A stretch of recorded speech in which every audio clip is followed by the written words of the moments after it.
할렐루야. 오늘도 주일 일부 예배에 나오신 여러분들을 진심으로 환영하고 축복합니다. 오늘 시간 저는 여러분과 함께 임무, 우리에게 맡기신 일이라는 제목으로 함께 말씀을 나누고자 합니다. 제가 어느덧 우리 교회에서 사역한 지 6년을 지나서 12월이 되면 7년째가 됩니다.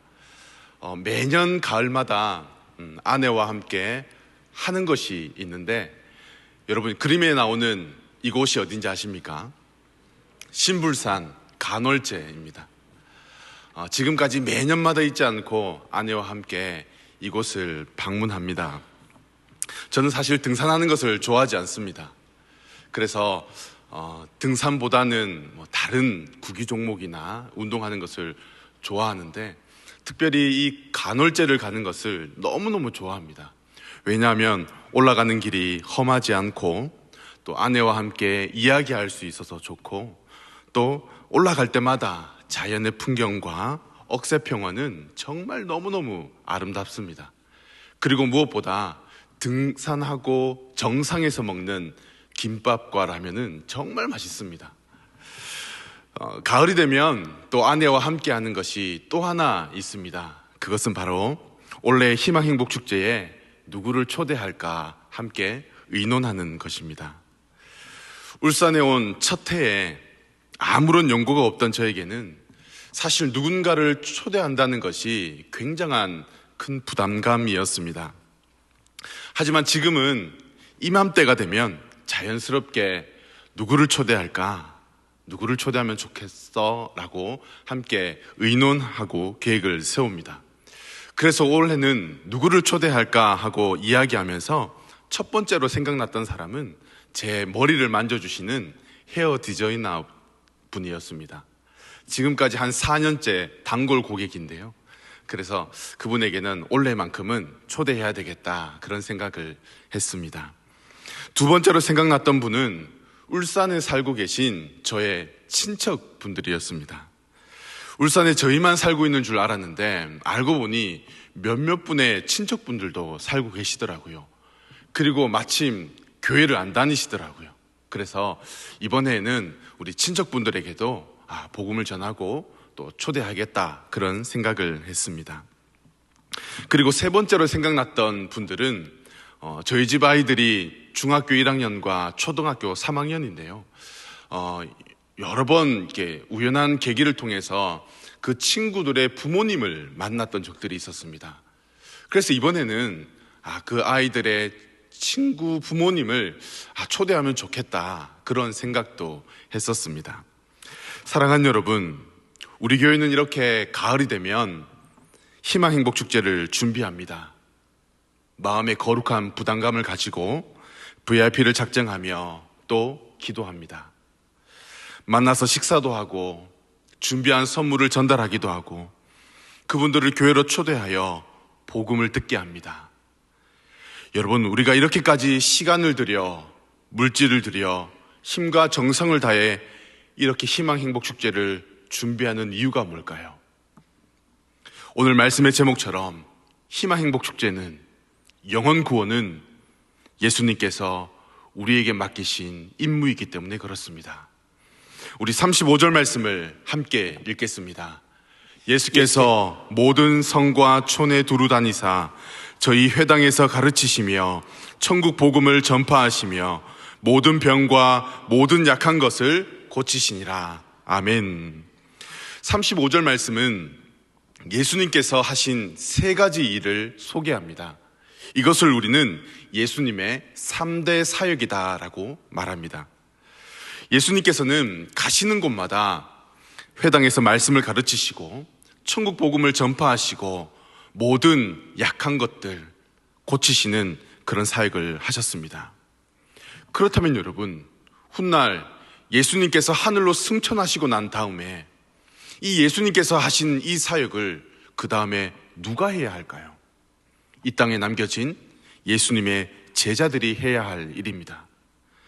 오늘날로 말하면 교회가 해야 될 일이며 성도인 우리가 해야 할 일입니다.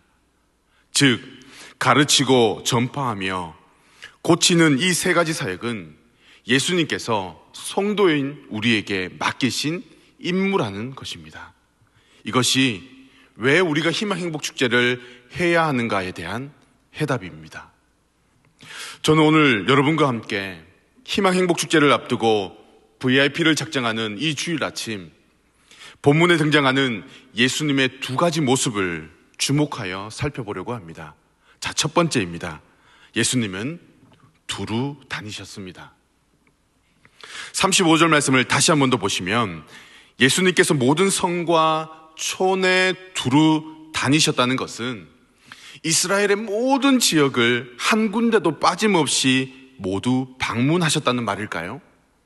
아닙니다. 지금까지 예수님의 주된 사역의 범위는 갈릴리 해변을 중심으로 이루어졌다면 이제부터는 갈릴리 지역에서 보다 더 활발하게 그리고 역동적으로 사역하셨다는 것을 우리에게 말씀하고 있습니다.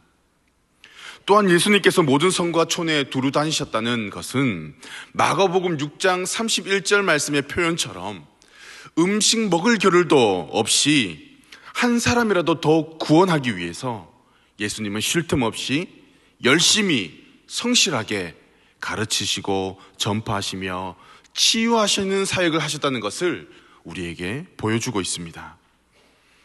또한 예수님께서 모든 성과 촌에 두루 다니셨다는 것은 한 번 갔었던 곳은 이제 안 가도 되겠네요? 아닙니다. 또다시 그곳을 찾아가셔서 세심하게 백성들을 돌보고 격려하셨다는 의미가 예수님께서 모든 성과 촌에 두루 다니셨다는 표현에 담긴 의미입니다. 사랑하는 여러분, 모든 도시와 마을을 두루 다니셨던 예수님의 이러한 모습은 희망행복축제를 준비하는 우리에게 많은 도전과 결단을 하게 합니다. 희망행복축제를 할 때마다 우리는 많은 분들을 작정하고 초대합니다. 어떤 분은 초대할 때마다 한 번도 빠짐없이 몇 년째 계속해서 참여하고 계시는 분들이 있습니다. 너무나 감사한 일이죠. 또 어떤 분들은 매년 초대하지만 지금까지 한 번도 안 오신 분도 있습니다.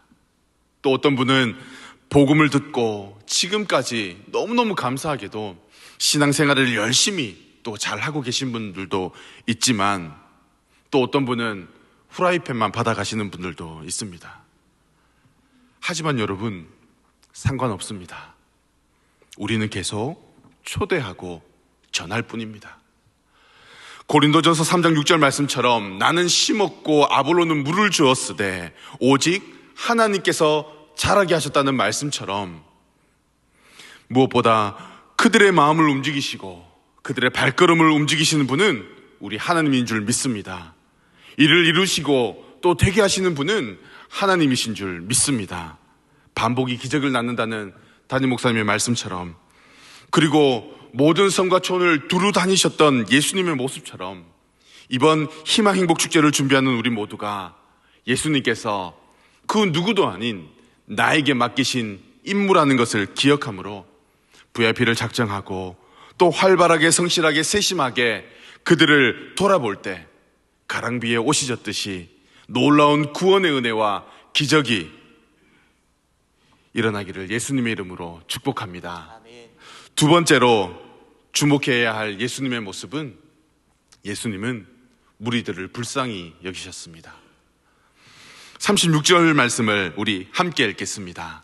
무리를 보시고 민망히 여기시니 이는 저희가 목자 없는 양과 같이 고생하며 유리함이라. 예수님은 자신을 따르는 무리들을 보시며 아주 독특한 표현 하나를 하십니다. 그것은 바로 민망히 여기셨다라는 표현입니다. 이것을 개역 개정 성경으로 보시면 민망히 여기셨다를 불쌍히 여기사라고 그렇게 번역해 놓았습니다. 이 불쌍히 여기사에 해당하는 헬라어는 에스플랑크니스데입니다. 창자를 뜻하는 스플랑크논에서 유래된 이 단어는 마치 창자가 끊어질 것 같은 고통으로 마음 아파하며 가엾게 여기다라는 뜻을 가지고 있습니다. 그러면 우리는 이런 질문을 해봐야 합니다. 왜 예수님은 자신을 따르는 무리들을 보시며 이 창자가 끊어질 것 같은 그런 불쌍하고 가엾게 여기는 마음이 들었던 것일까요? 당시의 유대의 서민들은 각종 세금 명목으로 로마의 재산을 빼앗겼습니다. 왕은 백성들을 돌보는데 무관심했습니다.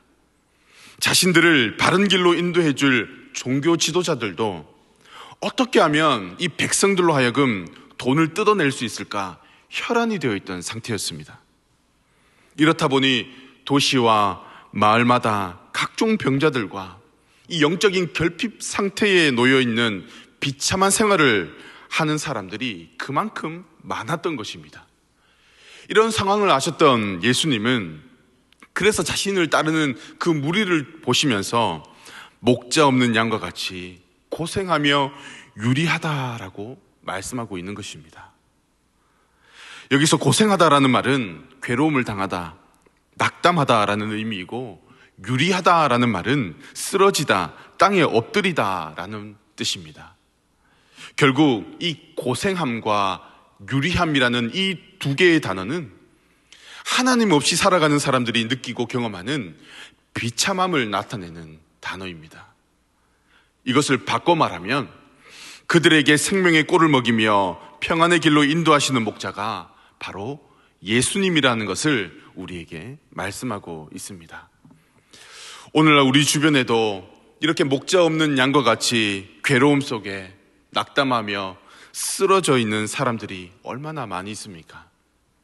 말씀을 준비하면서 제가 좋아하는 찬양을 유튜브에서 듣는데 그 유튜브의 아래에 댓글을 우연하게 보게 되었습니다. 그 밑에 달린 댓글들이 정말 눈물 없이는 볼 수 없는 글들이었습니다. 그 댓글을 소개해드리면, 남편이 보이스피싱을 당했습니다. 저희 부부에게는 너무나 큰 돈이었고 꿈과 희망이었습니다. 30살 청년입니다. 무기력함 가운데 빠져 살고 있습니다. 제 안에 실패감, 좌절감이 가득합니다. 주님이 주신 셋째를 임신했는데 태아 초음파 결과 뇌량 무형성증으로 뇌가 없는 기형아임을 알고 마음이 무너져 내렸습니다. 오빠가 지적장애인인데 얼마 전 부쩍 동생도 지적 수준이 떨어지는 모습이 보여 검사받은 결과 지적장애 판정을 받았습니다.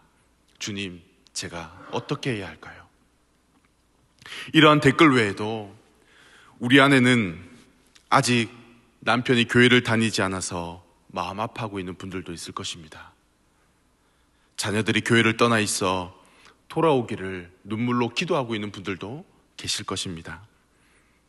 교회를 다님으로 인해서 폭언과 폭력에 시달리는 분들도 있을 것입니다. 우리 주위의 이웃들은 어떻습니까? 고생과 유리함으로 너무너무 어려운 상황 가운데 있는 분들이 있을 것입니다. 제가 아는 어떤 집사님은 예수 안 믿는 집안에 9남매 중에 막내인 남편을 만나 결혼했습니다. 평생의 소원이 있다면 남편이 예수님을 믿는 것이었습니다. 또 하나는 1년에 10번도 넘게 있는 제사가 없어지는 것이었습니다.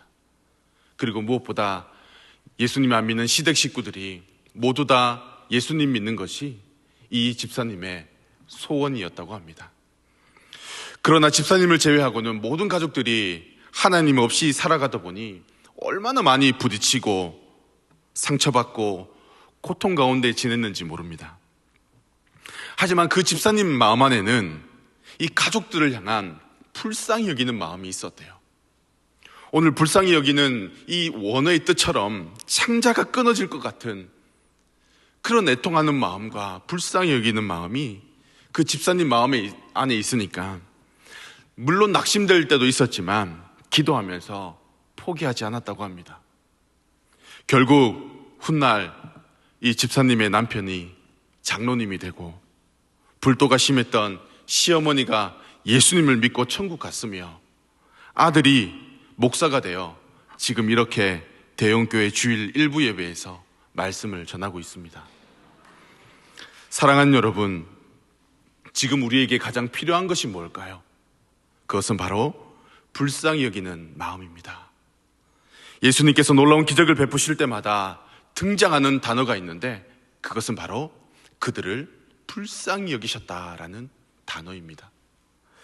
희망행복 축제를 준비하는 우리 모두에게 무리들을 불쌍히 여기시는 예수님의 마음이 부어지기를 예수님의 이름으로 축복합니다. 그리고 포기하지 않고 낙심하지 않을 때 영혼 구원의 은혜가, 그리고 우리의 가정이 천국 되는 은혜가 우리 모두에게 이루어지기를 예수님의 이름으로 축복합니다. 말씀을 정리하면서 37절과 38절 말씀을 우리 함께 읽겠습니다. 이에 제자들에게 이르시되 추수할 것은 많되 일꾼은 적으니 그러므로 추수하는 주인에게 청하여 추수할 일꾼들을 보내어 주소서 하라 하시니라. 아멘. 오늘은 희망 행복 축제를 앞두고 VIP를 작정하는 날입니다. 오늘 말씀은 우리에게 이런 아주 중요한 결단을 하게 합니다. 저를 따라서 이렇게 결단하면 좋겠습니다. 저를 따라합니다. 구경꾼이 아니라 일꾼이 됩시다. 일꾼이 됩시다. 한 번 더 할까요? 구경꾼이 아니라 일꾼이 됩시다. 일꾼이 됩시다. 예수님께서는 자신을 따라오는 무리를 바라보시며 추수를 할 만큼 무르익었다.